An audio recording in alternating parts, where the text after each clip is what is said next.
हरि सुंदर नंद मुकुंदा, हरि नारायण हरि ओम। हरि सुंदर नंद मुकुंदा, हरि नारायण हरि ओम।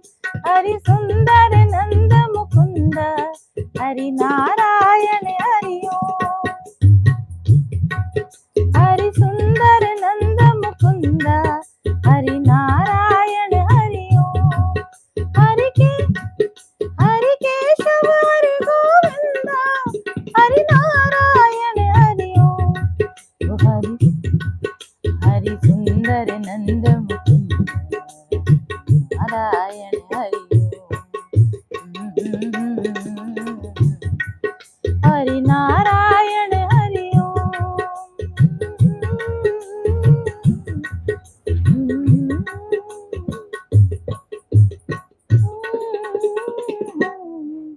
हरि नारायण हरि ओम। हरि सुंदर नंद मुकुंद, हरि नारायण हरि ओम। बनमाली मुरलीधारी, गोवर्धन गिरिवरधारी। बनमाली मुरलीधारी, गोवर्धन गिरिवरधारी। नित नित कर माखन चोरी, गोपी मनहारी। नित नित कर माखन चोरी, गोपी मनहारी। हरि सुंदर नंद मुकुंद, हरि नारायण हरि ओम। हरि सुंदर नंद मुकुंद, हरि नारायण हरि ओम।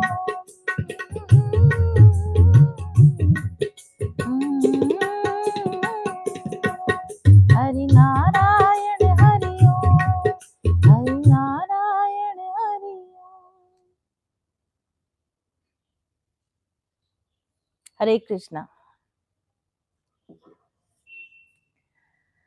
आज की कथा में आप सभी का स्वागत है। जो पहली बार इस वीडियो पर, इस कथा पर आए हैं, आप चाहें तो इससे पहले के जो वीडियो टेलीकास्ट हो चुके हैं, लाइव कथा टेलीकास्ट हो चुके हैं, आप उनको पहले जाके देख सकते हैं और उसके बाद इस कथा, ताकि इस कथा के साथ आप कनेक्ट हो सके, जुड़ सकें। और जो लोग लगातार इस कथा में जुड़े हुए हैं, पिछले 16 दिनों से हम कथा कर रहे हैं, आज 17वें दिन की कथा है, आप सभी का बहुत बहुत स्वागत, हार्दिक अभिनंदन करती। और आज की कथा को हम शुरू करें। ओम श्री परमात्मने नमः। ओम श्री गणेशाय नमः। श्री कृष्णाय वासुदेवाय, देवकी नंदनाय च नंद गोप कुमाराय गोविंदाय नमो नमः।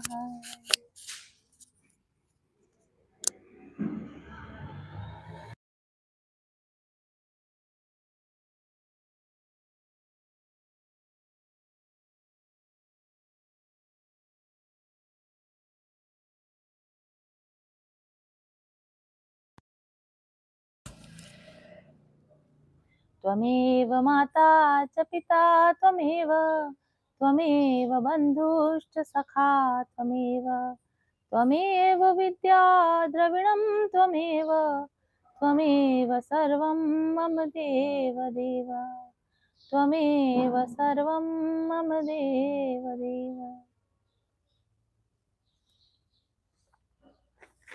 भगवान से यही प्रार्थना है, मेरी वाणी और ये कथा आपके अंदर भक्ति भाव जागृत करे, भक्ति का संस्कार जागृत करे, और इस कथा से, इस शब्द से मेरा अहंकार तुष्ट ना हो। हरे कृष्णा। तो भागवत कथा का द्वितीय स्कंद चल रहा है। सृष्टि रचना के बारे में राजा परीक्षित ने प्रश्न किया है। नारद जी ने भी यही प्रश्न किया था। ब्रह्मा जी ने नारद जी को जिस तरीके से सृष्टि रचना को समझाया, उसको शुकदेव जी अब परीक्षित को समझा रहे हैं, और मैं आपको समझाने का प्रयास कर रही हूँ, और आप भी समझने का प्रयास कर रहे हैं। बहुत अच्छे मेरे पास रिव्यूज आ रहे हैं कि आपको जिस तरीके से कथा को एक्सप्लेन किया जा रहा है वो बहुत अच्छी लग रही है, बहुत इंटरेस्ट आ रहा है आपका ये सब जानकारी लेने के लिए। तो मेरे लिए बहुत ही हर्ष का विषय है, और मैं बहुत अधिक कोशिश करती हूँ कि सरल सही शब्दों में आप तक इस गूढ़ रहस्य को, इस गहन जानकारी को पहुंचा सकूं। कल मेरी अपनी मदर से बात हो रही थी, तो मैंने उनको पूछा कि मम्मी आपको समझ में आ रहा है मैंने जो समझाया, because she is from arts background, तो तो उन्होंने कहा कि तुम तो ऐसे उसको बोल जाती हो, जैसे फ्लो में बोल जाती हो, तुम्हारे लिए वो चीज़ें समझना ईज़ी है तो तुम उसको बोल जाती हो। लेकिन जो बाकी दूसरे लोग जो हैं उनके लिए थोड़ा कठिन हो रहा है, उनको समझना थोड़ा कठिन हो रहा है। मतलब हालाँकि उन्होंने ये भी कहा था कि अगर ध्यान से बैठ के नहीं सुनेंगे, अगर चलते-फिरते कथा सुनेंगे तो ये चलते-फिरते सुनने वाली कथा नहीं है कि इधर किचन में भी कुछ काम कर लिया, इधर बीच में फ़ोन भी उठा लिया, इधर कोई मेहमान को भी अटेंड कर लिया, फिर बीच में कहीं कथा देखी, कहीं छोड़ दी। अगर आप ऐसा करेंगे तो ये टॉपिक आपके समझ में नहीं आएगा, इसलिए अगर आपको कथा को सही तरीके से समझना है, तो इसको आपको प्रॉपर वे में लिसन करना पड़ेगा, हल्के-फुल्के में लेने वाली कथा नहीं है। जब मैंने अपनी मम्मी को ये बोला, फिर उन्होंने वापस से एक बार वीडियो रात को फिर से सुना, मैंने कहा, "आप शांति में सुनो, बिना डिस्ट्रैक्शन के सुनो, फिर समझ में आएगी।" फिर उन्होंने दूसरी बार सुनी और उनको समझ में आई। तो आपके लिए भी वही है, अगर आपको ऐसा लगता है कि थोड़ा, क्योंकि ये जानकारी थोड़ी-सी साइंटिफिक जानकारियाँ हैं, लेकिन मैंने सरल भाषा में समझाने की कोशिश की। अगर एक बार में समझ में नहीं आया तो 2 बार सुन लीजिए और डिस्ट्रैक्शन के साथ मत सुनिए, दूसरा काम करते हुए इसको सुनेंगे तो नहीं समझ में आएगी, ठीक है? तो ब्रह्मा जी ने बताया कि भगवान एक ही थे, मायापति भगवान एक ही थे, उन्होंने बहुत होने की इच्छा करी और बहुत होने की इच्छा के कारण उन्होंने काल, कर्म और स्वभाव को जन्म दिया। उसके बाद वहाँ से महतत्व की उत्पत्ति हुई, महतत्व से अहंकार की उत्पत्ति हुई। 3 तरीके का अहंकार जागा, वैकारिक, तेजस और तामस अहंकार जागा और उसके बाद में जो तामसी सृष्टि थी वो आरंभ हुई, यानी तामस अहंकार के द्वारा सृष्टि का आरंभ हुआ और तामस अहंकार से 5 तत्व बने, जिसकी मैंने कल काफ़ी डिटेल में मैंने आपको व्याख्या करके सुनाया था। और उस पर हमने काफ़ी सारी बात कर ली है। जो लोगों ने इस कल वाली कथा को नहीं सुना है और परसों वाली कथा को नहीं सुना, उनके लिए आज की कथा से कनेक्ट होना मुश्किल हो जाएगा। तो आप लोगों के लिए यही सलाह है कि आप पिछली 2 कथाओं को जाके सुनेंगे तो आज की कथा आप अच्छी तरीके से समझ पाएँगे। तो मैंने आपको बता दिया था कि आकाश तत्व की कैसे उत्पत्ति हुई और आकाश तत्व से निकल के फिर वायु बना, फिर वायु से कैसे अग्नि बनी, अग्नि से कैसे जल बना और जल से कैसे पृथ्वी बनी और 5 तत्वों के बनने के बाद में क्या हुआ वो आज हम आगे आज देखेंगे। मैंने कुछ नोट करा है वो मैं आपको सुनाना चाहती हूँ। तो तामस अहंकार से आकाश तत्व की उत्पत्ति हुई। आकाश का गुण शब्द है, यानी ध्वनि है, यानी ध्वनि की उत्पत्ति हुई। सबसे पहले नाद की उत्पत्ति हुई। उसके बाद आकाश में विकार होने से वायु तत्व की उत्पत्ति हुई, जिसमें स्पर्श है और उसके साथ ही वो जगह घेरती है और गति होती है इसके अंदर। वायु में विकार होने से अग्नि की उत्पत्ति हुई। अग्नि में लाइट का गुण है, प्रकाश का, रूप का गुण है, साथ में शब्द और स्पर्श का गुण भी लेकर आता है अग्नि। अग्नि में विकार से जल उत्पन्न हुआ है और जल के अंदर सभी पुराने गुण भी हैं, साथ में इसके अंदर रस का गुण है, शब्द, स्पर्श, प्रकाश और रस का गुण है। ये कैसे हैं, बहुत डिटेल में व्याख्या मैंने कल कर दी है, आप वहां जाकर देख सकते हैं। और जल में विकार से पृथ्वी की उत्पत्ति हुई, जिससे रासायनिक क्रियाएं होने लगी, केमिकल रिएक्शंस होने की वजह से सॉलिड मटेरियल बना और गंध, पृथ्वी का गुण जो है वो गंध है। और इस तरीके से तामसी सृष्टि की रचना हुई, यानी सूक्ष्म से स्थूल की और सृष्टि धीरे धीरे बनने लगी। इसको हमने ये भी समझा था कि आकाश को स्पेस टाइम फैब्रिक कहा जाता है, वायु को एनर्जी फील्ड कहा जाता है आज की साइंस की भाषा में, अग्नि को इलेक्ट्रोमैग्नेटिक रेडिएशन कहा जाता है, जल को मॉलिक्यूलर कॉम्प्लेक्सिटी से समझा जाता है और पृथ्वी को मैटर, जो मॉलिक्यूलर कॉम्प्लेक्सिटी से जो मैटर बनता है, सॉलिड मटेरियल बनता है, उसको पृथ्वी तत्व से कहा जाता है। ठीक है। और यथा पिंडे तथा ब्रह्मांडे, तो जिस तरीके से ब्रह्मांड में रचना हो रही है उसी तरह से शरीर में भी रचना हो रही है। शरीर भी 5 तत्वों का बना हुआ है। आकाश हमारा चित्त या विचार या संस्कार जो होते हैं ये आकाश तत्व है।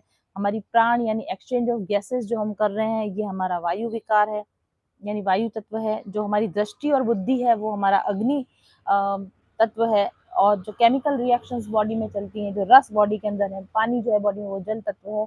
और सॉलिड मटेरियल जो भी है, बोन्स, मसल्स, जो कार्बोहाइड्रेट, प्रोटीन और फैट से मिलकर बना है वो हमारा पृथ्वी तत्व है। तो इस प्रकार से यथा पिंडे तथा ब्रह्मांड, जैसे जैसे बाहर सृष्टि हो रही है वैसे वैसे माइनर लेवल पे भी सृष्टि हो रही है। स्थूल बड़े रूप में सृष्टि होती है और वही सृष्टि और छोटे रूप में, वही सृष्टि और छोटे रूप में, वही सृष्टि और छोटे रूप में होती जाती है। मॉडल का मॉडल का मॉडल का मॉडल का मॉडल, इस तरीके से ये सृष्टि बनती जा रही है। साथ ही मैंने आपको ये भी कहा था कि ईश्वर ने हमको अपने ही मनुष्य को अपने ही रूप में बनाया और ये सारी जो सृष्टि बनाई है वो किसने बनाई है? स्पेस टाइम फैब्रिक में बनाई है। यानी एक कपड़े की फैब्रिक की कल्पना कीजिए, इस फैब्रिक के अंदर ही सब कुछ डिजाइन वगैरह सब इसी, जैसे आज मैंने डिजाइन वाला पहना है ना, तो इसके अंदर ही सारा डिजाइन है, अंदर ही डिजाइन, इसके बाहर कुछ भी नहीं है, जो कुछ भी घटा है इसी के अंदर बना है।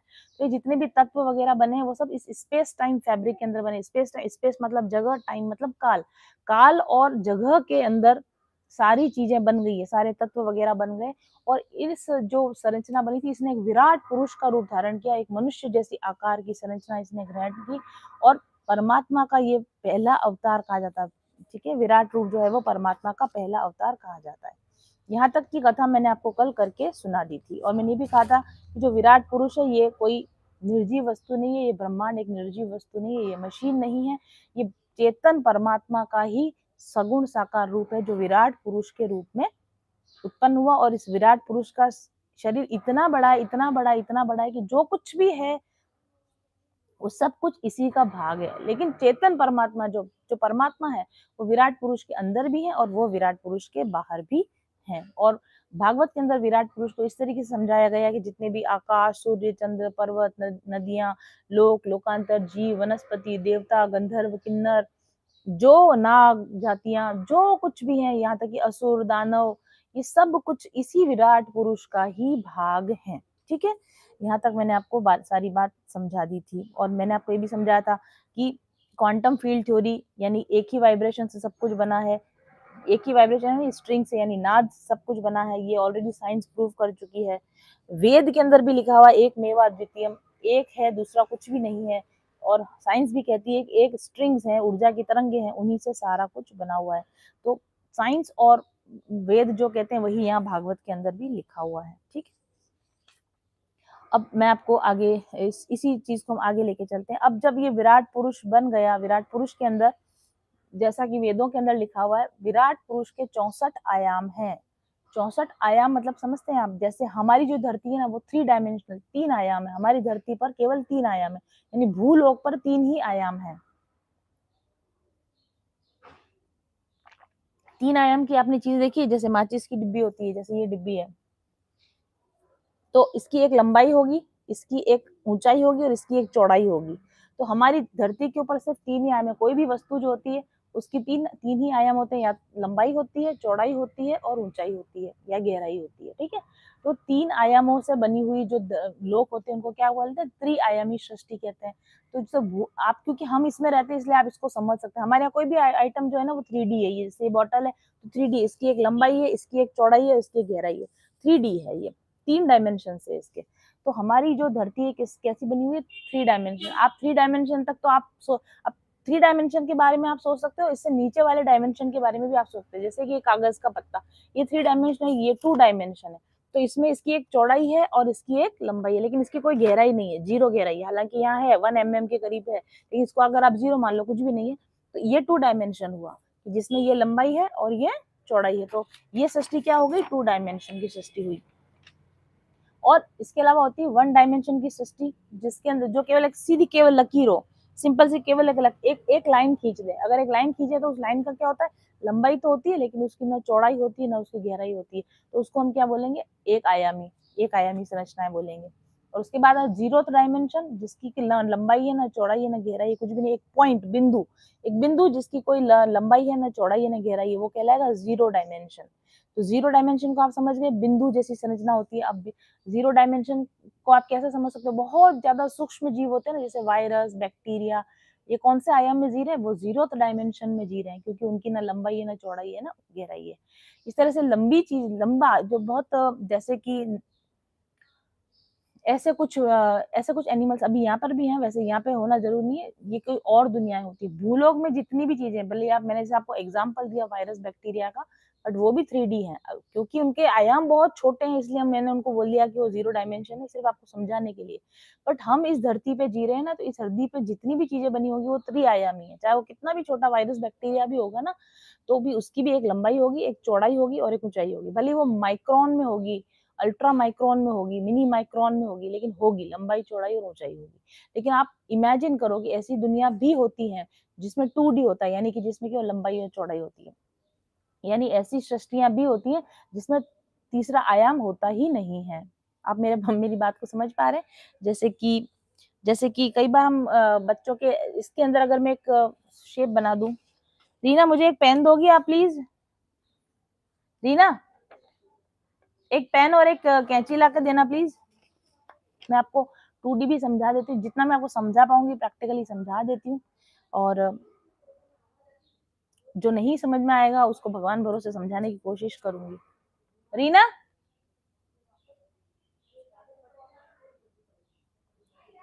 हम्म 3D तो आपको बहुत अच्छी तरह समझ में आ गया। त्रिआयामी दुनिया, जो मैंने कहा कि 64 आयाम होते हैं, कैंची लाओ, जो 64 आयाम है उसको आप कैसे समझोगे मुझे नहीं पता, लेकिन 3 आयाम और जितने आयाम आप समझ सकते हो उतना तो मैं समझा देती हूँ।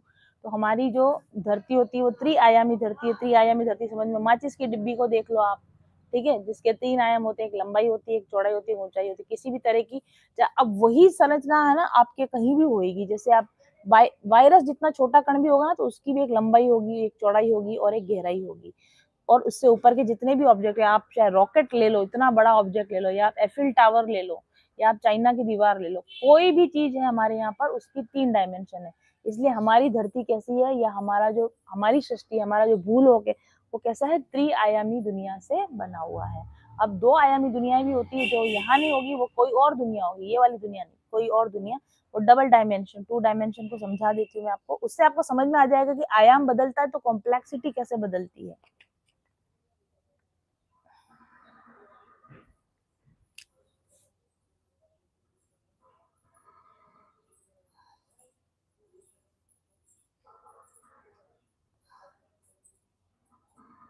Thank you.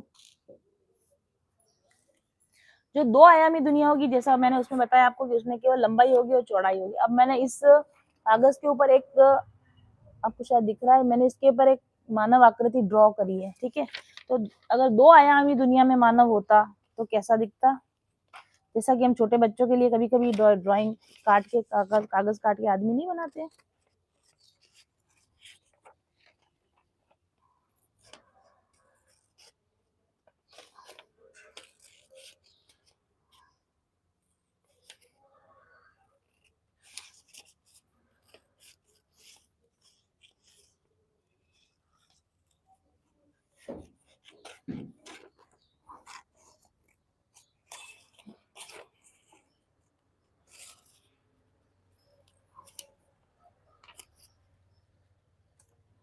2 डायमेंशन के अंदर इंसान बनेगा, 2 डायमेंशन में जो भी चीजें बनेगी वो इस तरह से बनेगी, उनकी लंबाई होगी, चौड़ाई होगी, लेकिन उसकी कोई गहराई नहीं होगी, ठीक है। तो इस तरह से जो सृष्टि बनती है वो भी सृष्टि है, वो सृष्टियां 2 डायमेंशनल सृष्टियां कहलाती है। अब इससे भी अगर आप इसको पतला कर दो, वन डायमेंशन में कुछ बनेगा तो कैसा बनेगा?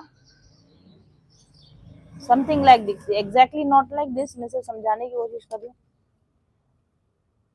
1 डायमेंशन में कोई चीजें बनेगी तो ऐसी बनेगी, जिसकी सिर्फ लंबाई है, इसकी ना चौड़ाई है, ना गहराई है, ना ऊंचाई है, कुछ भी नहीं, सिर्फ इसकी एक लंबाई है, इसको बोलेंगे 1 डायमेंशन। अब आप इमेजिन कीजिए कि क्या लिखा हुआ है कि जो आयाम बने हैं, कितने आयाम है? 64 आयाम बने हैं, और 64 से भी ज्यादा आयाम हो सकते हैं। वैसे तो आयाम अनंत हैं, लेकिन इनको मुख्य रूप से 64 आयामों बनाया गया। अब आप सोच सकते हैं कि जब 3D दुनिया इतनी कॉम्प्लेक्स है, हमारी 3D दुनिया इतनी कॉम्प्लेक्स है, तो अगर कोई मेजरमेंट, इसका 3 मेजरमेंट है, अगर ऐसे 64 मेजरमेंट्स होते हों तो वो क्या मेजरमेंट्स हो सकते हैं, और वो दुनियाएं कितनी कॉम्प्लेक्स होंगी, वो कौन सी दुनियाएं होंगी। तो इस तरीके से भगवान ने क्या बनाया? 64 आयामों वाला विराट पुरुष बनाया, ठीक है। 64 आयामों वाला विराट पुरुष बनाया। अब 64 आयामों वाला जो विराट पुरुष बनाया है, उसके अंदर बहुत सारे मल्टी डायमेंशनल ब्रह्मांड बनाए। मल्टी डायमेंशनल ब्रह्मांड का मतलब ये होता है कि मेरा एक रूप यहाँ 3D में है ना, मैं एज अ गुंजन यहाँ 3D में हूँ, तो ये मेरा एक रूप नजर आ रहा है। ऐसा ही मेरा एक रूप दूसरे ब्रह्मांड में दूसरी जगह भी होगा, तो इस ब्रह्मांड में भी मैं एग्जिस्ट करती हूँ, किसी दूसरे ब्रह्मांड में भी मेरा एक रूप एग्जिस्ट करता है। तो 2 ब्रह्मांडों के अंदर मैं साथ साथ एग्जिस्ट करती हूँ, तो इसको बोलते हैं पैरेलल यूनिवर्स। मैं इस यूनिवर्स में भी हूँ, इस ब्रह्मांड में भी हूँ, और मैं किसी और ब्रह्मांड में भी हूँ। तो ये क्या कहलाती है? पैरेलल यूनिवर्स थ्योरी, जो कि हमारे हमारे साइंटिस्ट ने भी बता दिया है कि पैरेलल यूनिवर्स हो सकते हैं। और इसके अलावा मल्टी डायमेंशनल यूनिवर्स भी हो सकते हैं। यानी पैरेलल यूनिवर्स समझ गए आप कि जैसा ये ब्रह्मांड है वैसे ही अनेकों अनेक असंख्य ब्रह्मांड हो सकते हैं, अनेकों अनेक पैरेलल रियलिटीज हो सकती है। इस रियलिटी में, इस ब्रह्मांड में, फॉर एग्जाम्पल मैं एक साइंस स्टूडेंट हूँ, या मैं लेक्चरर हूँ, या टैरो कार्ड रीडर हूँ, या कथावाचक हूँ, मेरा तो इसी यूनिवर्सिटी में ही मेरे आइडेंटिटी बदलती जा रही है। लेकिन लोगों के क्या होता है, इस यूनिवर्स के अंदर वो एक टीचर है, तो किसी और यूनिवर्स में वो म्यूजिशियन हो सकते हैं, किसी और यूनिवर्स में वो साइंटिस्ट हो सकते हैं, किसी और यूनिवर्स में वो डांसर हो सकते हैं, इस तरीके से। तो हम, हमारी जो यूनिवर्स, हमारा को इस तरीके से बना है, इस ब्रह्मांड को इस तरीके से बनाया है कि इसमें पैरेलल यूनिवर्सेस बनाए हैं, कई ब्रह्मांड, समानांतर ब्रह्मांड बनाए हैं, जो थोड़े थोड़े थोड़े थोड़े मिलते हैं और थोड़े थोड़े थोड़े थोड़े डिफरेंट है। और इसके अलावा मल्टी डायमेंशनल ब्रह्मांड बनाए हैं, यानी कुछ कुछ जो ब्रह्मांड है उनमें 3 डायमेंशनल संरचनाएं बनी है, कुछ डायमेंशंस के, कुछ ब्रह्मांडों के अंदर या कुछ रियलिटीज के अंदर 2 डायमेंशनल सृष्टि बनी है, किसी के अंदर 1 डायमेंशनल सृष्टि बनी है, किसी में 4 dimension, 5 dimension, 6 dimension, 7 dimension, 64 dimension वाली सृष्टियां भी बनी हुई है। इस तरीके से कॉम्प्लेक्स तरीके से ये पूरी सृष्टि बनी हुई है। ठीक है, चौथा आयाम समय का आयाम होता है। तो हमारी जो सृष्टि है, हमारी ये जो धरती है, ये 4D है, कि इसमें 3 तो आयाम हो गए, लंबाई, चौड़ाई और ऊंचाई, चौथा आयाम हो गया समय। ठीक है, तो 4D तक तो हमको समझ में आता है। 4D क्या, 4D के ऊपर हम नहीं समझ सकते, क्योंकि हमने वो रियलिटीज अभी तक देखी नहीं है। हालांकि अगर हम उसमें डिटेल में जाएं तो मैं आपको समझा सकती हूँ, बट वो एक बिल्कुल डिफरेंट मैटर हो जाए। मैं हल्का हल्का थोड़ा थोड़ा आपको दिमाग जितना जितना मिनिमम आपको देती जा रही हूँ। इसी मल्टी डायमेंशनल थ्योरी को, जिसको विराट पुरुष कहा गया है, जिसमें विराट पुरुष में क्या है, सारी सामग्रियां, सृष्टि को बनाने की सारी सामग्रियां हैं, सारे आयाम हैं, और उन आयामों के जितने भी डिफरेंट रूप हो सकते हैं, जितने भी डिफरेंट पॉसिबिलिटीज हो सकती है, वो सब कुछ इसी विराट पुरुष के अंदर है। जितनी तरह की संभावनाएं हैं और उन संभावनाओं को बनाने के लिए जितनी तरह के तत्व चाहिए, सब इसी विराट पुरुष के अंदर है, ऐसा भागवत के अंदर लिखा हुआ है। और साइंस भी इसको बैक करती है कि हमारी जो धरती है ये स्पेस टाइम के, स्पेस सॉरी, सारी जो सृष्टि है वो स्पेस टाइम के अंदर बनी हुई है। स्ट्रिंग्स के द्वारा, इलेक्ट्रोमैग्नेटिक रेडिएशंस के द्वारा ही सारा कुछ बना हुआ है, माया है, कुछ असली नहीं है। और मल्टी डायमेंशनल थ्योरी ये कहती है कि ऐसा एक ही ब्रह्मांड नहीं है, ऐसे अनेकों अनेक पैरेलल यूनिवर्सेस हो सकते हैं। और केवल ये 3 डायमेंशनल वर्ल्ड जो दिख रहा है, सिर्फ ऐसी आयामी दुनिया नहीं हो सकती, इसके अलावा अन्य आयामों की दुनियाएं भी हो सकती हैं, जो कि साइंस ने अभी 11 आयामों के बारे में संभावना व्यक्त की। साइंस कहता है कि कम से कम 11 आयाम तो होने ही चाहिए, और 11 से ज्यादा भी हो सकते हैं, जबकि हमारा वेद कहते हैं, पुराण कहते हैं कि 64 आयाम होते हैं, और 64 से भी अधिक आयाम होते हैं, पर मुख्यतया 64 आयाम होते हैं। ठीक है, तो यहाँ तक आपको बात समझ में आ गई। इस तरीके से विराट पुरुष बन गए भगवान ने, इस तरीके से कॉम्प्लेक्स तरीके से अपने आप को जनरेट कर दिया, अपने आप को क्या कर दिया, व्यक्त कर दिया, अपने आप को अवतार लिया भगवान ने। ऐसे विराट पुरुष का भगवान ने अवतार लिया। और आपने कुंती स्तुति में भी मैंने आपको कहा था ये लाइन, कुंती स्तुति ने भी इस विराट पुरुष के बारे में बात की थी। उन्होंने क्या कहा था, भगवान आप हम सभी के अंदर भी हो और आप हम सभी के बाहर भी हो। तो कुंती को ये बात पता थी, जो बात अब आपको भी पता है। ठीक है, विराट पुरुष के बारे में। तो विराट पुरुष तामसी सृष्टि से बना हुआ है, तो विराट पुरुष के पास, तो मैंने क्या कहा था, आई हैव, तो विराट पुरुष के पास वो सब कुछ है जो सृष्टि बनाने के लिए जरूरी है। रॉ मटेरियल सारा आ चुका है, लेकिन अभी सृष्टि बनी तो नहीं है, अभी जीव तो आया नहीं, अभी आत्माएं तो आई ही नहीं है। तो फिर क्या हुआ, जब सारा रॉ मटेरियल बन गया लेकिन फिर भी सृष्टि नहीं हुई, कोई जीव तो बना नहीं, कोई जीवन तो आया नहीं, तो अब क्या करें। तो भगवान ने क्या किया, नेक्स्ट स्टेप लिया, सृष्टि निर्माण का नेक्स्ट स्टेप लिया, और अपने राजस अहंकार को एक्टिवेट किया। राजस अहंकार क्या बोलते हैं, आई डू, मैं करता हूँ। अभी तक तो क्या, आई हैव, मटेरियल सब है, ये भी है, ये भी है, ये भी है, लेकिन मटेरियल होने से खाना थोड़ी बन जाता, कोई बनाने वाला भी तो होना चाहिए। आपके किचन के अंदर आटा, मैदा, सूजी, चावल, दाल, घी भी सब पड़ा है, पूरा फुल स्टडेड आपका किचन, लेकिन क्या सामान भर देने से क्या खाना बन जाता है। आज पकौड़ी खाने की इच्छा हो, और बेसन है, तेल है, मसाले हैं, गैस है, कढ़ाई है, झारा है, सब कुछ है आपके पास, लेकिन ये सब सामान अगर आप प्लेटफॉर्म पे से जमा कर रख दोगे तो क्या वो अपने आप पकौड़ी बन जाएगी, नहीं बनेगी, उसको बनाने वाला होना चाहिए।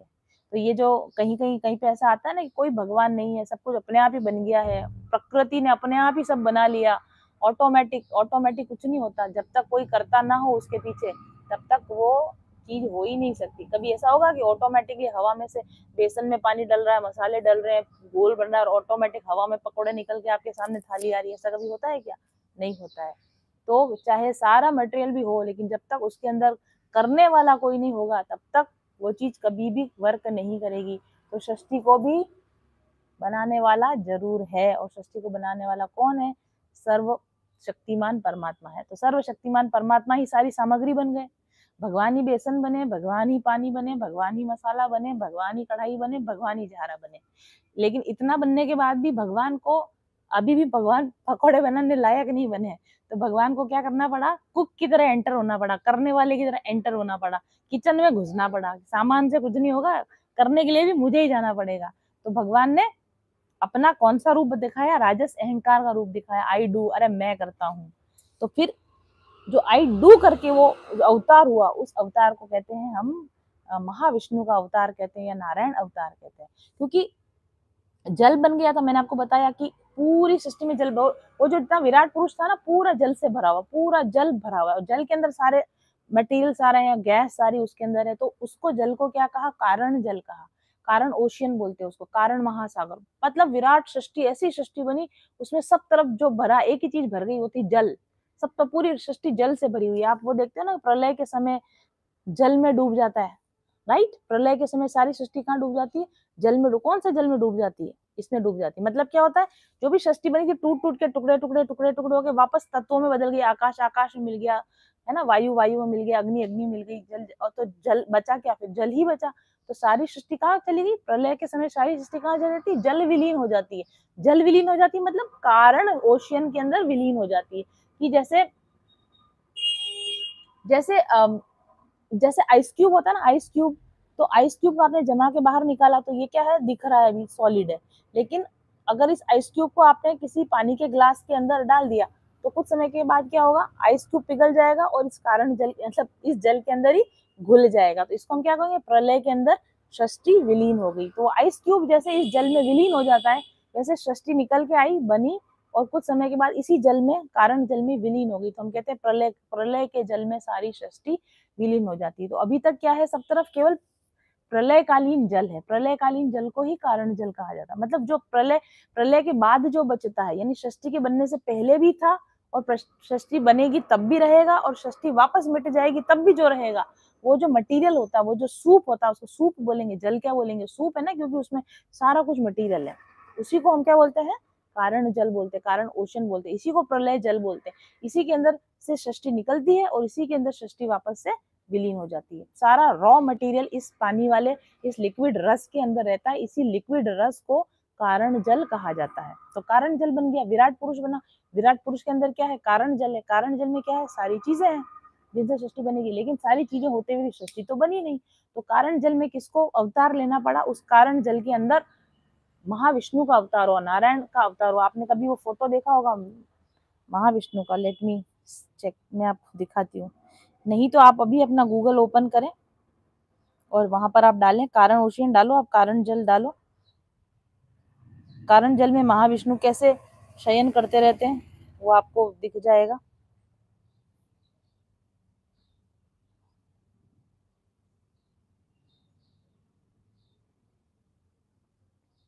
ये देखिए, ये छवि आपने कई बार देखी होगी। ये छवि जो आप देख रहे हैं ना, इसमें गोले गोले गोले गोले ये डिफरेंट ब्रह्मांड है। और ये जो कारण, सब तरफ पानी है, और उस पानी के अंदर जो बीच में, और पानी को क्या कहा जाता है? संस्कृत में नार कहा जाता है। तो नार के अंदर भगवान का जो अवतार हुआ, नारायण अवतार हुआ। अब वो नारायण अवतार कितना बड़ा, उतना विशाल अवतार, इतना विशाल अवतार है। कितना विशाल अवतार मैं आपको बताऊंगी। छोटे भगवान ही, बहुत विशाल काय भगवान। विराट पुरुष अपने आप में इतना विशाल है, और उस विराट पुरुष के अंदर फिर से भगवान का उदय हुआ। यानी भगवान क्या करते हैं? हर चीज के पहले हर चीज को बनाते हैं, और फिर उस चीज के अंदर एंटर कर जाते हैं। हम भी तो है, हमको भगवान ने बनाया, और हमको बनाने से ये बॉडी कुछ नहीं कर सकती जब तक इसमें भगवान एंटर ना करें। तो फिर हमारी बॉडी बनी, और फिर इसमें भगवान एंटर हुए। भगवान एंटर हुए तो हम कुछ बोल पा रहे, कर पा रहे। इसी तरीके से विराट पुरुष बना, कुछ नहीं हुआ। फिर भगवान को उस विराट पुरुष के अंदर एंटर करना पड़ा, और एंटर करने वाला जो रूप है भगवान का दूसरा अवतार, उसको हम कहते हैं नारायण अवतार। उसको महाविष्णु अवतार भी कहा जाता है। ये भगवान के राजस अहंकार का अवतार है, जो कहता है आई डू, मैं बनाने वाला हूँ, मैं करने वाला हूँ, मेरे पास मटेरियल है और अब मैं बनाऊंगा। ये वाला जो अवतार है वो क्या कहलाता है? नारायण अवतार कहलाता है। अंग्रेजी में इसको कॉजल ओशन बोलते हैं, हिंदी में इसको कारण जल कहा जाता है। और क्योंकि कारण जल के अंदर विष्णु भगवान पैदा हुए हैं, अवतार लिया है, पैदा नहीं हुए सॉरी, प्रकट हुए हैं, अवतार लिया है, इसलिए इनको कहते हैं कारणोदक शाही विष्णु। कारणोदक, दक मतलब सूप, यू कैन कारणोदक मतलब कारण जल, कारण वाला सूप, जिस कारण मतलब जिसके कारण से सृष्टि बनी वो कारण जल हुआ, जिसके कारण सृष्टि बनेगी वो कारण जल। तो कारण जल में जो विष्णु उत्पन्न हुए वो क्या हुए, कारणोदक शाही विष्णु। यहाँ तक बात समझ में आ गई? थम्स अप करो अगर आपको बात समझ में आ गई। तो कारण जल बना, कारण जल कहाँ बना, विराट शरीर के अंदर बना, विराट पुरुष के अंदर बना। विराट पुरुष के अंदर बनने के बाद जब सृष्टि नहीं बन पाई तो उसके बाद उसमें डूअर विष्णु का अवतार हुआ, इसीलिए विष्णु का जब पालन करता कहा जाता है, क्योंकि वो करते हैं, ही कैन डू थिंग्स, तो इसलिए नारायण का अवतार हुआ, या कारणोदक शाही विष्णु का अवतार हुआ, या उन्हीं को महाविष्णु भी कहा जाता है, उनका अवतार हुआ। Got my point? उसके बाद में अब वो नारायण अवतार इतने बड़े हैं, इतने बड़े हैं, इतने बड़े हैं, इतने बड़े हैं, उसको कैसे बताया जा सकता है कि उसमें इस तरीके से लिखा हुआ है इसके अंदर कि जैसे हमारे शरीर पे रोम होते हैं ना, बाल होते हैं शरीर के बाल, तो शरीर के बालों के बाल जिस जगह से निकलते उसको रोमकूप कहा जाता है ना, शरीर के अंदर जो रोमकूप है, तो महाविष्णु के शरीर के रोम के एक एक रोमकूप में असंख्य असंख्य ब्रह्मांड समा जाए। ठीक है, एक ब्रह्मांड ही कितना बड़ा, अपने वैज्ञानिक अभी एक ब्रह्मांड का भी ओर छोर पता नहीं लगा पाए, ऐसे असंख्य अनंत ब्रह्मांड इन महाविष्णु के रोमकूप के एक एक रोमकूप में अनंत अनंत ब्रह्मांड समा सकते हैं। तो सोचो कि वो नारायण कितने बड़े होंगे। तो इतने बड़े नारायण का अवतार हुआ किसके अंदर, कारण जल के अंदर हुआ। और अब क्या हुआ, क्योंकि इनको कुछ करना है, अब सृष्टि बनानी है, तो नारायण भगवान जो थे योग निद्रा में समय पड़े रहे, बहुत समय योग निद्रा में रहे, योग निद्रा में रहे सहस्त्र वर्षों तक। मतलब भगवान के सहस्त्र वर्ष कितने होंगे, बहुत ज्यादा होंगे। तो सहस्त्र वर्षों तक भगवान क्या पड़े रहे, योग निद्रा में रहे। योग निद्रा में से फिर निकलने के बाद में जब जागे तो फिर उन्होंने अपनी दृष्टि से, उनकी दृष्टि से या उनके संकल्प से उन्होंने सदाशिव, एक तो माया देवी को बनाया, उनकी दृष्टि से माया देवी बनी, और उनकी दृष्टि से सदाशिव, जो जिसको हम शिव भगवान बोलते हैं, शिवलोक और अलग भी है एक शिवलोक, जो आप मैं आपको वो थोड़े थोड़े समय के बाद बताऊंगी। लेकिन सदाशिव का अवतार हुआ, किससे हुआ, उस नारायण भगवान ने सृष्टि की इच्छा करी तो उसके अंदर से दो चीजें निकली, एक सदाशिव निकले और एक माया देवी निकली। और माया देवी की रूप बदल गया, उनका जो कह सकते उनका ट्रांसफॉर्मेशन हुआ, तो उससे दुर्गा देवी बनी। तो यहाँ पे शिव शक्ति का उदय हुआ। नारायण भगवान ने इच्छा करी कि सृष्टि हो, तो सृष्टि तो हस्बैंड वाइफ से ही होगी ना, लेकिन हस्बैंड वाइफ कौन से हस्बैंड वाइफ, दैविक, ये भी ब्रह्मा जी ने नहीं बनाए हैं, तो ये भी क्या है, इटर्नल है। अब जो जो भी सृष्टि भगवान बनाएंगे वो सृष्टि इटर्नल होगी, हमेशा के लिए होगी। और जो जो भी सृष्टि ब्रह्मा जी बनाएंगे वो सृष्टि क्या होगी, नष्ट होने वाली सृष्टि होगी। तो अभी तक जितनी भी सृष्टि बनी है ब्रह्मा जी की बनाई हुई नहीं है, ये सब भगवान की बनाई हुई सृष्टि है, इसलिए ये सभी इटर्नल है, खत्म नहीं होती, समाप्त नहीं होती है। अरे एक बार बनने के बाद में समाप्त नहीं हुई है, एक ही बार में परफेक्ट बन गई, इसको दोबारा बनाने की जरूरत नहीं पड़ी। ऐसी सृष्टि जो बनाते हैं वो कौन बनाते हैं, भगवान बनाते हैं। तो वहां से बने सदाशिव और दुर्गा बने, और सदाशिव और दुर्गा जो थे उनके उनकी संकल्प से, पहले संकल्प से सृष्टि बनती है, ये सारी सृष्टियां संकल्प से बनी हुई सृष्टि है। उनके संकल्प से ब्रह्म अंड है ना, ब्रह्मा का अंड, यानी कि जो ब्रह्मा को पैदा करे वो अंड, वो ब्रह्मांड। ब्रह्मांड वो नहीं है जिसमें ब्रह्मा ने जिसको बनाया, वो ब्रह्मांड नहीं है। ब्रह्मा को पैदा करने वाला जो अंडा है वह ब्रह्मांड है। ठीक है, ये भी थोड़ा मिसकंसेप्शन होता है। तो इस कारण जल में क्या आए, अंड, अंड उत्पन्न हुए, किससे उत्पन्न हुए, सदाशिव और दुर्गा के संकल्प शक्ति से अंड पैदा हुए। आपको पता है मेल और फीमेल का जब मिलन होगा तो क्या बनेंगे, अंडों में जीवन आएगा, भ्रूण बनेगा। तो इसी तरीके से इस कारण जल के अंदर बहुत सारे अंडे उत्पन्न हुए, बुलबुलों की तरह बहुत सारे अंडे उत्पन्न हुए। और इन अंडों को क्या कहा गया, ब्रह्मांड कहा गया, क्योंकि बाद में इसमें से क्या निकलेंगे, ब्रह्मा जी निकलेंगे, इसलिए ये बहुत सारे क्या बन गए, ब्रह्मांड बन गए। तो गोले गोले गोले गोले गोले गोले, जैसे बहुत सारे छोटी छोटी वो तैरने वाली बॉल्स को किसी पानी के वाटर बॉडी में छोड़ दिया जाए तो कैसे तैरते रहेंगे, वो ब्रह्मांड के गोले उस कारण जल में तैरते रहे। तो असंख्यों असंख्यों असंख्यों असंख्य अनगिनत ब्रह्मांड के गोले बने, ब्रह्मांड के इतने सारे ब्रह्मांड के गोले गोले गोले गोले गोले गोले गोले गोले बन गए। ठीक है, अब जब गोले गोले बन गए ब्रह्मांड के, तो लेकिन उसका भी कुछ नहीं हुआ। अब इसके अंदर कारण जल है ना, इस अंडे के अंदर भी क्या जल भरा हुआ है सारा। लेकिन ब्रह्मांड के अंदर जो जल भरा हुआ है वो उस जल का क्वालिटी थोड़ी सी अलग है, उस जल की क्वालिटी थोड़ी अलग है, इसलिए उसको बोलते हैं गर्भोदक बोलते हैं। उसके अंदर जो बाहर कौन सा जल है, कारण जल है। और ब्रह्मांड के अंदर जो जल भरा हुआ उसको क्या बोलते हैं, गर्भोदक जल बोलते हैं। जैसे गर्भ के अंदर का जल होता है तो उसको क्या बोला गया, गर्भोदक जल बोला गया। अब इस गर्भोदक जल को क्या हुआ, गर्भोदक जल के अंदर भी कुछ नहीं हो पाया, मटेरियल सारा था लेकिन हो कुछ नहीं पाया, तो फिर भगवान को फिर एक अवतार लेना पड़ा। और हर अंडे के अंदर भगवान एंटर किए, जितने ब्रह्मांड के अंडे हैं, जितने अंडे, असंख्य असंख्य असंख्य असंख्य अंडे हैं। अब हम किसी एक अंडे का अगर एग्जाम्पल लें, किसी एक को उठा लें, जो हमारा है उसको उठा लेते हैं, बाकियों को जाने देते हैं हम। तो हमारे ब्रह्मांड के अंदर क्या हो गया, हमारा ब्रह्मांड का अंडा बन गया, इस अंडे का भी कुछ भी नहीं हो पाया। हजारों साल तक ये अंडा भी ऐसे ही पड़ा रहा, इसमें कुछ बन नहीं पाया। हजारों मतलब असंख्य, हजारों हमारे 1000 वर्ष नहीं, वो भगवान के 1000 वर्ष। वो अंडा पड़ा रहा, उसका कुछ भी नहीं हुआ। जब उसका कुछ भी नहीं हुआ, उसमें कुछ भी नहीं बना, तो उस अंडों के अंदर फिर से भगवान एंटर हुए। तो जितने अंडे हैं सब में भगवान एंटर हुए। तो वो जो अंडा है उसमें भी पानी भरा हुआ है, उस पानी को हम क्या करते हैं, गर्भोदक, क्षीर सागर बोलते हैं उसको। हिंदी में अपन क्षीर सागर में विष्णु होते हैं, ये क्षीर सागर, ये क्षीर सागर है। और ब्रह्मांड के अंदर अपना अपना क्षीर सागर है, यानी जो पानी से भरा हुआ है, वो पानी जिसमें से सब कुछ बनेगा। तो क्षीर सागर जो था, उस क्षीर सागर के अंदर फिर कौन एंटर हुए, भगवान का एक रूप एंटर हुआ, जिसको क्या बोलते हैं, विष्णु बोला जाता है। विष्णु तो शेषनाग की शैया पर क्षीर सागर में लेटते हैं, वो भगवान विष्णु कहाँ होते हैं, हर ब्रह्मांड के अंदर का जो जल है क्षीर सागर, उसके अंदर वो जो भगवान लेटे रहते हैं शेषनाग के ऊपर, उनको कहा जाता है गर्भोदक शाही विष्णु। क्योंकि गर्भ के जैसे, गर्भ जैसा ही हो गया ना, पूरा गोला क्या हो गया, गर्भ जैसा हो गया, और उसके अंदर जो पानी है, उसके अंदर जो विष्णु है, तो उनको क्या गया, गर्भोदक शाही विष्णु कहा गया। तो हर ब्रह्मांड के अंदर क्या एंटर हुए, भगवान का कौन सा अवतार हुआ, फिर तीसरा अवतार हुआ, विष्णु अवतार हुआ, नहीं चौथा अवतार, पहले शिव अवतार हो गया। शिव अवतार, अब जैसे कुछ लोग बोलते हैं शिव जी ने सारी सृष्टि बनाई, तो वो बात गलत नहीं है, क्योंकि शिव और दुर्गा के मिलन से ही ब्रह्मांडों के अंड बने हैं। तो ये बात भी सही है कि शिव और शक्ति ने मिलकर सारा बनाया है, लेकिन शिव और शक्ति ने किस स्टेज से बनाया वो आप देख लें, उसके पहले भी चीजें बन चुकी है। यानी शिव और शक्ति ultimate supreme God head personality नहीं है।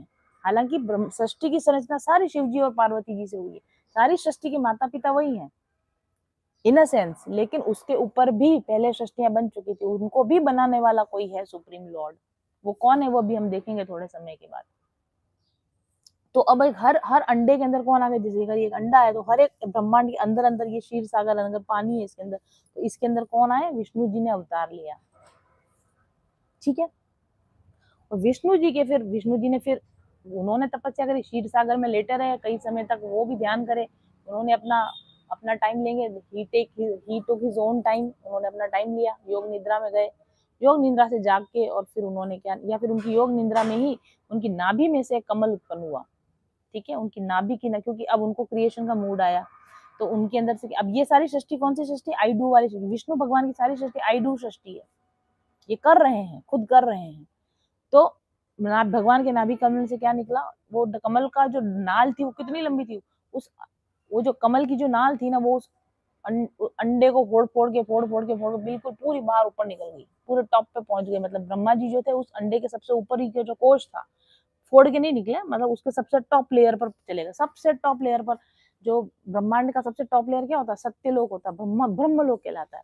हर ब्रह्मांड का सबसे टॉप का लोक क्या होगा, जो सबसे टॉप मोस्ट लोक होगा, वो क्या कहलाएगा, ब्रह्मलोक कहलाता है। वो ब्रह्मलोक क्यों कहलाता है, क्योंकि वो कमल की नाल इतनी ऊंची गई, इतनी ऊंची गई, वो जिस जगह जाकर रुकी और जहाँ पे कमल बना, और जहाँ वो कमल खिला, और उस कमल के अंदर जहाँ ब्रह्मा जी निकले, तो वो जो लोक बना, वो जो डायमेंशन बना, that dimension is called as Brahmalok. ठीक है। और फिर ब्रह्मा जी को समझ में नहीं आया, मैं कौन हूँ, कहाँ हूँ, ये कमल कहाँ से आ गया, मैं कौन बैठा हूँ, क्या है। तो ब्रह्मा जी ने खुद को देखने के लिए कि मैं कौन हूँ, उस कमल की नाल में उतरेगी, वो देखा उन्होंने, ये कमल आ रहा है, कमल, ये मैं किसे बैठा हूँ, कमल पे बैठा हूँ, कमल कहाँ से आ रहा है, कहीं नीचे से आ रहा है, पता ही नहीं चल रहा कहाँ से आ रहा है। तो उस कमल की नाल के अंदर अंदर अंदर अंदर अंदर उतरने लगे, तो हजारों साल तक नीचे उतरते रहे, हजारों साल तक नीचे उतरे, उनको कोई अता पता नहीं चला कि मैं कौन हूँ और कहाँ से आया हूँ। फिर वो वापस थक गए, फिर वापस ऊपर आके कमल पे बैठ गए, फिर सोच रहे मैं क्या करूं। तब उनको आवाज आई, आकाशवाणी हुई, तप करो, तप करो, तप करो, तपस्या करो। तब फिर ब्रह्मा जी ने तपस्या कर, ध्यान लगाया। जब भगवान ने तपस्या करी, ध्यान लगाया, तब उनको पता चला कि मैं ब्रह्मा हूँ। मैं किस लिए बना हूँ, मैं सृष्टि के निर्माण के लिए। वो पहला जीव है, ब्रह्मा कौन है, पहले जीव जो बने, जीव सृष्टि जो करी है वो विष्णु ने करी है, पहला जीव बनाया, उस जीव का नाम क्या रखा है? Brahma. Brahma is a post. Brahma कोई एक सिंगल आत्मा नहीं, ब्रह्मा एक पोस्ट का नाम है। तो किसी एक पुरानी सृष्टि से किसी एक जीव ने जो कि इतना अच्छा पुण्य इकट्ठा किया होगा, उसको ब्रह्मा का जन्म दे के निकाला। ठीक है, ब्रह्मा इज ऑल्सो जीव। ब्रह्मा भी ऐसे हैं जो कि पैदा होते और नष्ट होते। जो भी चीज पैदा होकर नष्ट हो जाती है, खत्म हो जाती है, उसका आयु होती है, फिक्स आयु होती है जिसकी, उसका एक जीवन काल होता है, वो सब जीव कहलाते हैं। जीव कौन है? जिसका जीवन काल है। तो ब्रह्मा जी जो है पहले जीव बने, और पहले जीव ने सबसे पहले क्या किया? तपस्या का काम किया। तपस्या का काम किया तो भगवान ने उनको ध्यान में दर्शन दिए और उनको बताया कि मैं भगवान हूँ, मैंने तुमको बनाया है। कैसे बनाया? ये सब जो मैंने आपको इतने 2-3 दिन समझाया, ये सब भगवान ने ब्रह्मा जी को समझाया कि ऐसे ऐसे सब कुछ बन चुका है। कारणोदकशाही जल है, उसमें वो विष्णु है, फिर मैं क्षीर सागर में हूँ, मैं विष्णु हूँ, मेरे कमलनाथ से तुम निकले हो, तुम ब्रह्मा हो, you are the creator god. तुमको क्रिएटर गॉड की पोस्ट दी हुई है, और अब तुम्हें सृष्टि का निर्माण करना है। अब तुम्हें क्या करना है? जीवों की रचना करनी है।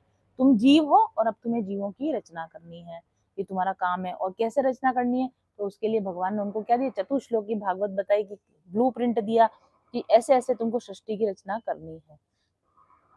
समझ में आ गया?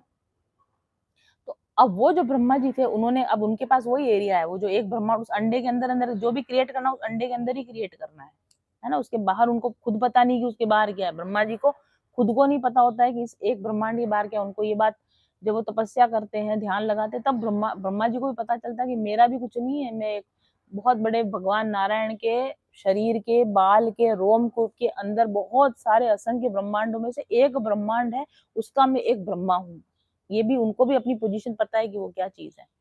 तो वहां पर उनको, जब हम अपने ब्रह्मांड की बात करें, दूसरे ब्रह्मांडों में कुछ दूसरी सृष्टियां भी हो सकती हैं, कुछ और पॉसिबिलिटीज भी हो सकती हैं, लेकिन हमारे ब्रह्मांड के जो हमारे ब्रह्मा जी हैं, जो अभी हमारे प्रेजेंट ब्रह्मा जी हैं, वो प्रेजेंट ब्रह्मा जी ने क्या बनाए? 14 लोक बनाए, जिनको 14 भुवन कहते हैं। एक के ऊपर एक, डायमेंशन वाइज समझना। डायमेंशन जो 14 लोक बोले ना मैंने, वो अलग अलग डायमेंशन है। जैसे हमारा जो भूलोक बनाया, तो भूलोक में 3 डायमेंशनल सृष्टि बनाई। उसके ऊपर उन्होंने स्वर्ग लोक बनाए, पितर लोक बनाए, भूवर लोक बनाए, सत्य लोक, जन लोक, तप लोक, ऐसे ऊपर की तरफ। नीचे बीच में धरती है, जो 3 डायमेंशनल है। जो धरती है वो 0 मतलब बीच में आती है। धरती के ऊपर वापस कितने बनाए? धरती और धरती से ऊपर 7 लोग, धरती और +6, तो धरती प्लस 6 लोग तो ऊपर बने। धरती और धरती के ऊपर क्या बनाए? 6 लोग बनाए, एक के ऊपर एक, एक से बेटर एक। आप समझो, एक से हायर एक, एक से हायर एक, एक से हायर, हर सेंस में हायर। ऊंचाई में भी हायर है, मतलब दूर भी है। ऐसे ऊपर चढ़ते जाते हैं तो लोग बदलते जाते हैं। डायमेंशन में भी हायर है, एनर्जी में भी हायर है, और वहां पे जो वहां की सृष्टि बनी उसमें भी वो हायर है। और इसी तरह से धरती के नीचे भगवान ने, ब्रह्मा जी ने 7 नीचे भुवन बनाए, 7 नीचे लोग बनाए। तो वो उनकी डायमेंशन अलग है, और उनके अंदर जो सृष्टि बनी वो भी अलग तरह की सृष्टि है। समझ में आ गया? तो ब्रह्मा जी ने क्या बना दी? ब्रह्मा जी को पता चल गया कि मैं कौन हूँ, भगवान विष्णु के नाभि कमल से निकला हूँ, और मेरे को एक ब्रह्मांड मिला है, और इस ब्रह्मांड के अंदर अंदर इंटीरियर डिजाइनर का काम मेरे को करना, इस ब्रह्मांड का इंटीरियर डिजाइनर का काम मेरे को करना है। तो ब्रह्मांड के उन्होंने क्या बना दिए? सबसे पहले जगह बनाई, क्योंकि जगह तो बनानी पड़ती है सबसे पहले। तो सबसे पहले क्या बनाए? लोक बना दिए। ठीक है,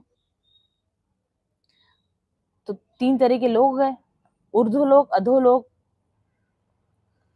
3 लोक से लंका न्यारी बोलते हैं ना, 3 लोक से मथुरा न्यारी। ऊर्ध्वलोक और अधोलोक, और एक ये जो हमारा लोक है, हमारा धरती लोक है, हमसे ऊपर भी लोग है, हमसे नीचे भी लोग है। कुछ लोग इसको ऐसे भी बोलते हैं कि जनलोक, सत्यलोक, तपलोक, इस तरह से भी लोकों के नाम होते हैं। ठीक है, तो हर ब्रह्मांड भी कहाँ है? कारण जल के अंदर ही है। और कारण जल कहाँ है? विराट पुरुष के अंदर ही है। तो ओरिजिनली हम सब विराट पुरुष के अंदर ही हैं, हम सब कारण जल के अंदर ही हैं, हम सब ब्रह्मांड के अंदर ही सृष्टि का ही भाग है। तो अब जो ब्रह्मा जी ने जो सृष्टि बनाई है, जो सृष्टि बनी है, इसको वो सात्विक सृष्टि बनी है। क्योंकि ब्रह्मा जी ने पहले ज्ञान प्राप्त किया, ब्रह्मा जी ने तप किया, आई नो, ब्रह्मा जी को सारा ज्ञान मिला। उस ज्ञान के आधार पर बनी हुई सृष्टि, इसलिए जो भी सृष्टि ब्रह्मा जी की बनी हुई सृष्टि है, वो सात्विक सृष्टि है। तो जो भी सृष्टि ब्रह्मा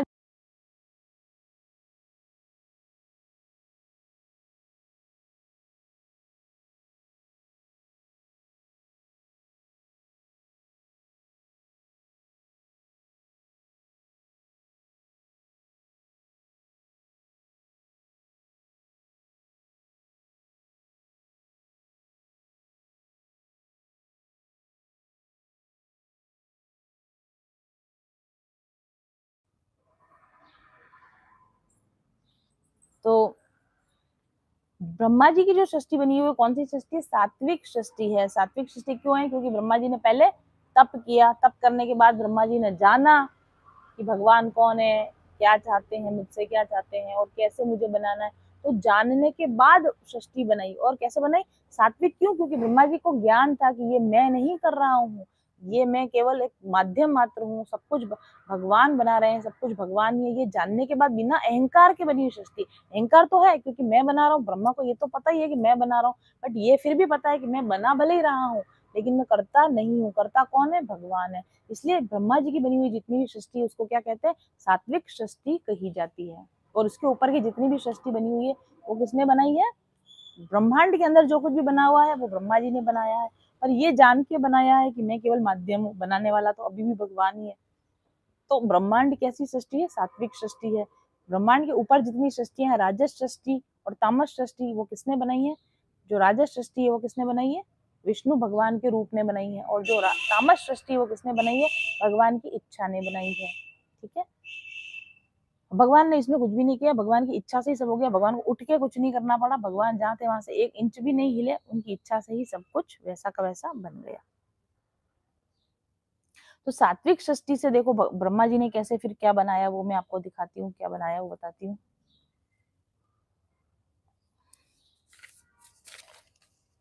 सात्विक सृष्टि से ब्रह्मा जी ने क्या बनाया? मन की और इंद्रियों की उत्पत्ति करी, है ना। मन बनाए, इंद्रियां बनाई, दिशाएं बनाई, फिर सूर्य, चंद्रमा, नक्षत्र, ग्रह, नक्षत्र, तारे, ये सब बनाए। फिर ज्ञानेन्द्रियां बनाई, कर्मेंद्रियां बनाई, फिर त्वचा, नेत्र, जीव, ये सारी चीजें, मतलब ब्लूप्रिंट था ना उनके पास कि हाँ ऐसा ऐसा होना चाहिए, ऐसा ऐसा होना चाहिए, ऐसे जीव बनने चाहिए, ऐसी उनकी क्षमताएं होनी चाहिए। जीव में मन बुद्धि होना चाहिए, अहंकार होना चाहिए, ज्ञानेन्द्रियां होनी चाहिए, कर्मेंद्रियां होनी चाहिए। ऐसे भगवान को, ब्रह्मा जी को सारी नॉलेज दी गई और इसी नॉलेज के आधार पर फिर उन्होंने क्या किया? सारी सृष्टि को बनाया, इंद्रियों को बनाया, मन को बनाया, बुद्धि को बनाया, कर्मेंद्रियों को बनाया, ज्ञानेन्द्रियों को बनाया, और ऐसे करके ये सारे लोक बनाए। और इन लोकों के अंदर फिर विभिन्न विभिन्न प्रकार की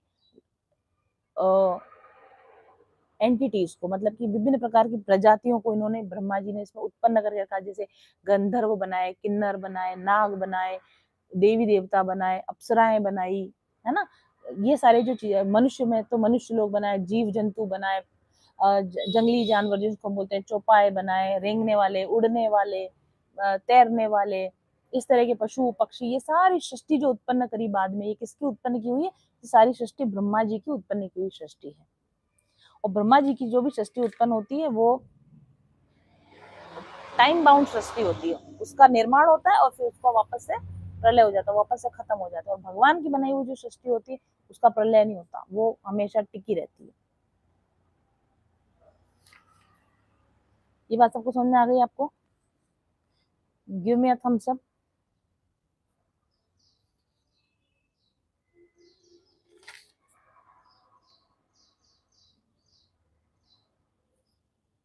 yes, give me a thumbs up. अब हम थोड़ा सा डिटेल में आपको ये वेरी गुड। अब हम थोड़ा सा डिटेल इस पे बताते हैं, जो कि अब समय हो चुका है, थोड़ा सा ही बता पाऊंगी मैं, कल करेंगे बाकी की बात हम। तो भगवान ने, ब्रह्मा जी ने जो 7 ऊर्ध्व लोक बनाए, जो 7 ऊपर के लोक बनाए, उसमें सबसे बीच का, जो सबसे नीचे का है अभी हम जहाँ पर है, उसको भूर लोक कहते हैं, पृथ्वी लोक बोलते हैं, उसको मृत्यु लोक भी बोला जाता है ना। उस इसके अंदर मनुष्य रहते हैं, इसके अंदर जो भी जानवर आप देखते हो, तैरने वाले, उड़ने वाले, अंडज, ये सारे जो प्राणी बनाए, ये इसके वनस्पतियां बनाई, तरह तरह की औषधियां बनाई, वनस्पतियां बनाई, ये सब भूलोक के अंदर बनाया। उसके बाद उसके ऊपर आता भूवर लोक, अंतरिक्ष लोक बोलते हैं जिसको। अंतरिक्ष लोक के अंदर जितनी भी सूक्ष्म शक्तियां होती हैं और थॉट फॉर्म्स होती हैं, शक्तियां जिनकी कोई फॉर्म नहीं, जिनका कोई शरीर नहीं, पर वो है थॉट फॉर्म्स बोलते हैं, जिनको सूक्ष्म शक्तियां बोलते हैं। सूक्ष्म शक्तियां सारी कहाँ रहती हैं? अंतरिक्ष के अंदर। उनका शरीर नहीं होता बट वो होती हैं, उनको बोलते हैं थॉट फॉर्म्स। वो कहाँ रहती हैं? अंतरिक्ष में रहती हैं। उसके बाद ब्रह्मा जी ने स्वर्ग लोक बनाया। स्वर्ग लोक में कौन रहते हैं? देवी देवता लोग रहते हैं, जैसे इंद्र वगैरह रहते हैं।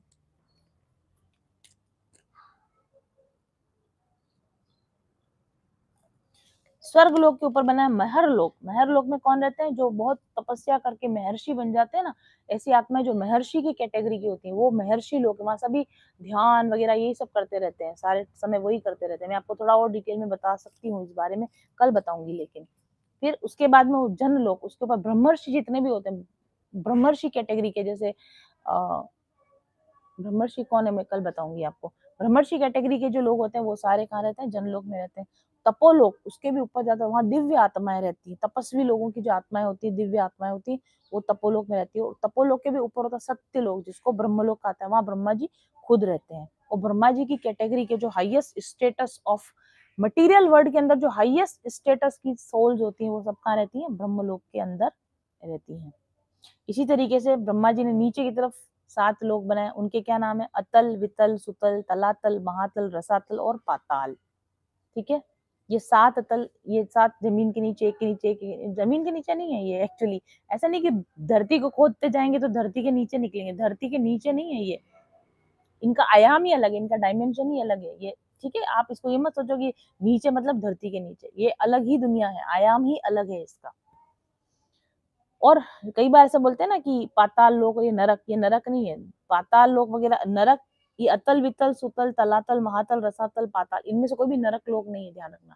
नर्क लोक धरती के नीचे है, जो मैंने बोला ना, धरती की खुदाई करें, नीचे जाए, नीचे गहराई में जाए, तो जो नर्क लोक है वो एक अलग डायमेंशन है, तो वो धरती के अंदर ही है, नीचे ही है, बट वो है अलग डायमेंशन में। ऐसे आप खोदते जाओगे तो नरक तक नहीं पहुंच जाओगे, ऐसा नहीं होगा, क्योंकि उसका डायमेंशन अलग है, बट वो है धरती के अंदर ही है।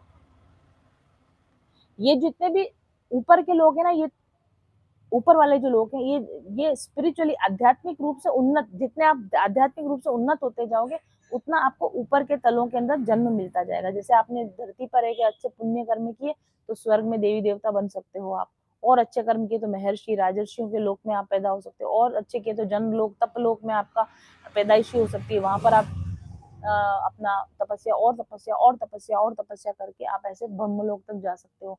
और अगर आपने तपस्या नहीं करी, अगर आपने आध्यात्मिक विकास नहीं किया आपने अपना, और लेकिन आपने भोग ही भोगते रहे, पाप नहीं किया, मान लो आपने पाप नहीं किया, पाप तो नहीं किया पर आपने कोई आध्यात्मिक विकास भी नहीं किया, तो आपको क्या मिलेगा? भोग प्रधान जो तल है ना वो मिलेंगे, जो अतल, वितल, तो ये ये भोग प्रधान लोक हैं। इनमें तकनीकी ज्ञान, तकनीकी जानकारियां, टेक्नोलॉजिकल विकास, ये सब इनके अंदर है। आप ये मत सोचे कि अतल, वितल, सुतल ये कोई ऐसी जगह होंगी जहाँ सब राक्षस रहते हैं, कि डार्क एनर्जीज रहती हैं, ऐसा नहीं है। यहाँ पर भी बहुत highly technically sound, highly advance civilizations रहती है इनके अंदर। इन सभी लोगों के अंदर बहुत ही highly advanced but technically advanced civilisations रहती हैं। जैसे जिनको आप असुर बोलते हो, दानव बोलते हो, राक्षस बोलते हैं, नाग बोलते हैं, ये सब जो प्रजातियां होती है ये इन लोगों के अंदर रहती हैं। ये बुरी प्रजातियां नहीं होती, इनमें सब बुरे नहीं, दानव को सब दानव बुरे नहीं होते, असुर सब असुर बुरे नहीं होते, लेकिन उनकी टेंडेंसी ऐसी होती है कि सेल्फिश टेंडेंसी होती है, उनकी ऐसी टेंडेंसी होती है, भोग की टेंडेंसी होती है, उनकी ऐसी टेंडेंसी होती है अधिक पाने की लालसा, बड़ा बड़ा कुछ अच्छा बनाने की लालसा। ये लालसा करने के वाले जो लोग होते हैं ना, वो इन भोग प्रधान जो दुनियाएं हैं उनके अंदर ये जन्म लेते हैं। इसी तरह से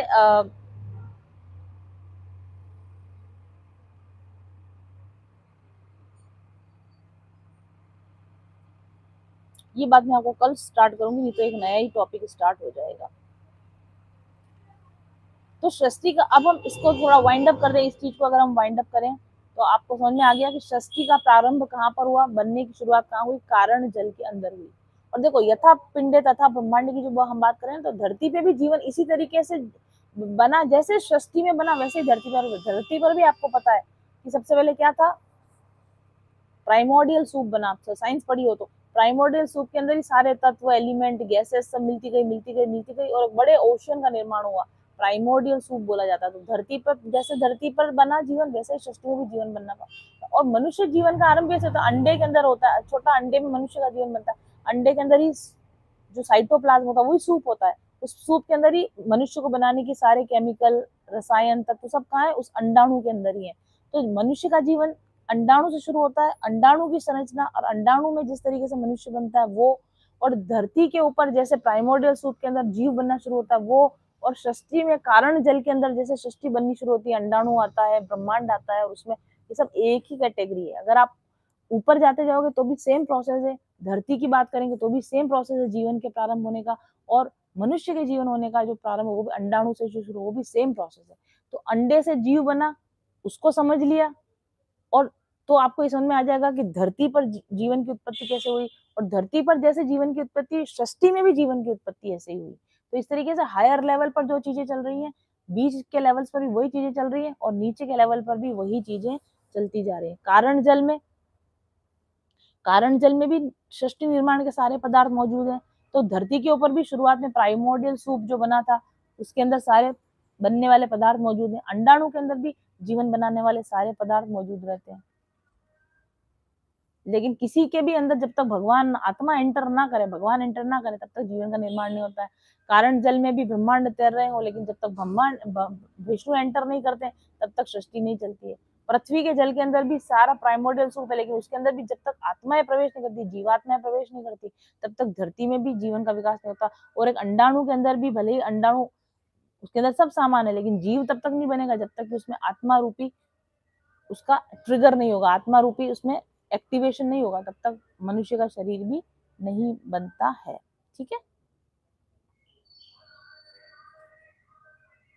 तो जीवन का आधार या सृष्टि का आधार एक तरल आधार होना चाहिए, चाहे वो कोई भी हो, कारण जल हो, प्राइमोर्डियल सूप हो, अंडाणु का साइटोप्लाज्म हो।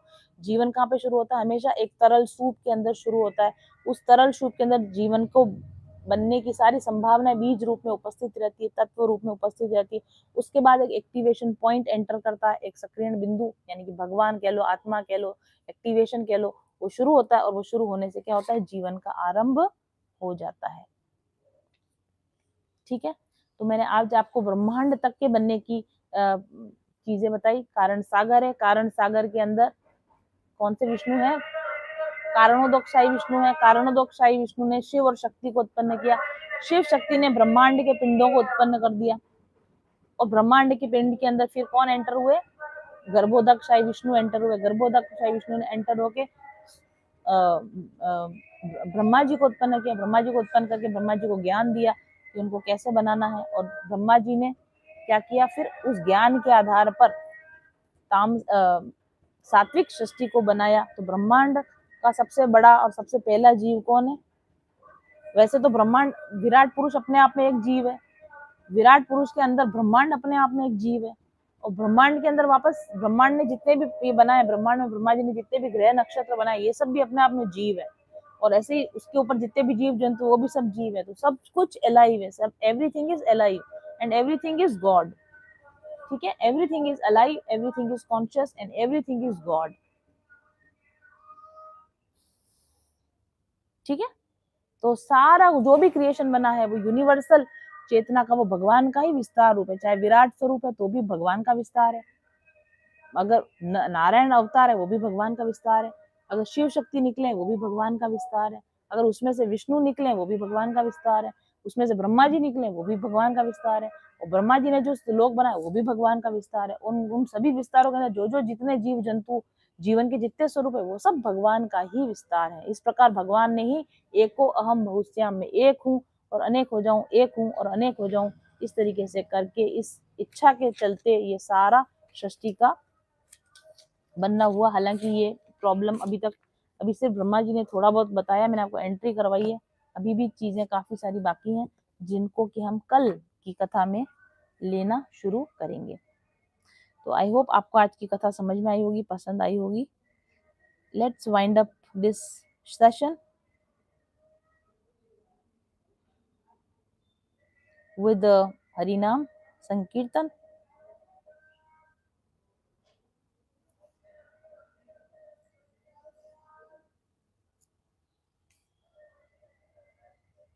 Power up.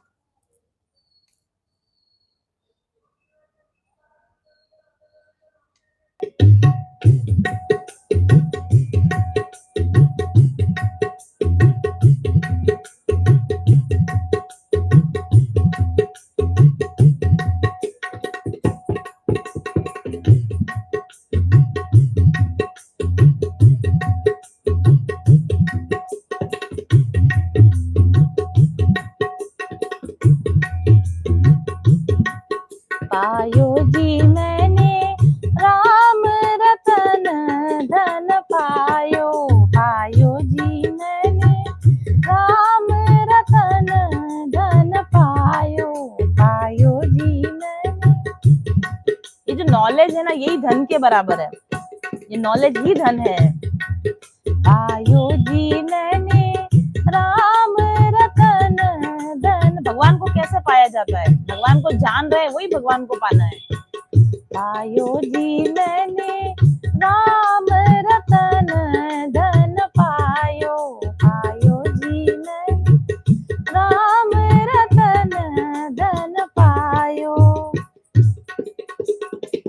वस्तु अमोलिक दी मारे सतगुरु, वस्तु अमोलिक। इस ज्ञान का कोई मोल नहीं है, इस ज्ञान को किसी भी चीज से तोला नहीं जा सकता। वस्तु अमोलिक दी मेरे सतगुरु, वस्तु अमोलिक दी मेरे सतगुरु, करी कृपा अपनायो, पायो जीनने करी कृपा अपनायो, पायो जीनने राम रतन धन पायो, पायो जीनने राम रतन धन पायो, पायो जी। और एक बार जिसको ये नॉलेज आ जाती है, जिसको ये ज्ञान हो जाता है, वो इस ज्ञान को कभी भूलता नहीं है, जन्म जन्म तक ये ज्ञान याद रहता है। और आगे तरक्की, और आगे तरक्की होती जाती है इंसान की, आध्यात्मिक उन्नति होती जाती है इंसान की। जन्म जन्म की पूंजी पाई, कथा जन्म जन्म की पूंजी है, बहुत काम आएगी आगे, आपके विकास में बहुत काम आएगी। जन्म जन्म की पूंजी पाई, जग में सब खोवायो, आयो जीनने।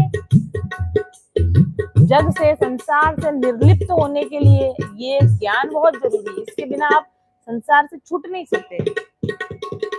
जग में सब खोवायो, आयो जीनने राम रतन धन पायो, आयो जीनने। खर्चे न खूटे वाको चोर न लूटे, खर्चे न खूटे वाको चोर न लूटे, दिन दिन बढ़त सवायो, आयो जीनने दिन दिन बढ़त सवायो, आयो जीनने राम रतन धन पायो, आयो जीनने राम रतन धन पायो, आयो जीनने राम रतन धन पायो। तो इस धन को संभाल के रखेंगे, कथा रूपी धन, ईश्वर के ज्ञान रूपी धन को संभाल के रखेंगे, इसको बढ़ाते रहेंगे। इसी शुभ कामना के साथ में आज की कथा का हम विश्राम करते हैं। बोलिए मेरे साथ, श्रीमद् भागवत महापुराण की जय, भक्त वत्सल भगवान की जय, सभी भक्तों की जय, अपने अपने माता पिता और गुरुदेव की जय, आज के आनंद की जय। हरे कृष्ण कृष्ण कृष्ण हरे हरे, हरे राम राम राम हरे हरे, हरे कृष्ण कृष्ण कृष्ण हरे हरे, हरे राम राम राम हरे हरे, हरे कृष्ण कृष्ण कृष्ण हरे हरे, हरे राम राम राम हरे हरे। हरि ओम तत्सत।